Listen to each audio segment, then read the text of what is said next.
ஒருத்தவங்களோட தலைமுடியை வச்சு எப்படி சாமி வசியம் பண்ணுறது அப்படின்னு கூட நிறைய பேர் கேட்டிருந்தீங்க. ஒன்றுமே இல்லைப்பா, தலைமுடி இன்னொருத்தவங்களோடது கிடைச்சா போதும், அவங்கள வச்சு என்ன வேணாலும் நம்ம பண்ணலாம். மாந்திரிகத்தில் பண்ண முடியாதது எதுவுமே கிடையாது.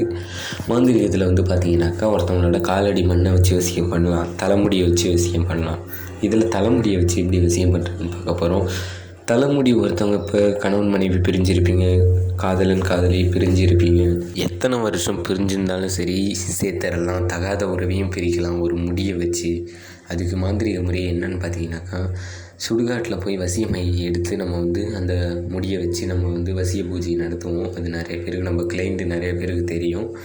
அதேமாரி வந்து பார்த்தீங்கன்னாக்கா சுடுகாட்டில் நள்ளிரவு 12 மணிக்கு வந்து இந்த பூஜையை பண்ணணும். இது வந்து ரொம்ப பவர்ஃபுல்லான பூஜை. வந்து நிறைய பேர் வந்து ரொம்பவும் பிரிஞ்சு இருக்கிறீங்க, அவங்கள வந்து இப்போ நீங்கள் வந்து சேரவே முடியாதுன்னு நினைக்கிறவங்களுக்கு கூட சேர்த்து வைக்கிறது அந்த முடியை வச்சு மாந்திரிக வசிய பூஜை. சரிங்களா? யாருக்கெல்லாம் வந்து இது பண்ணணுமோ, ரொம்ப பிரிஞ்சிருக்கீங்களோ கால் பண்ணுங்கள், நல்ல சிறப்பாக பண்ணிடலாம்.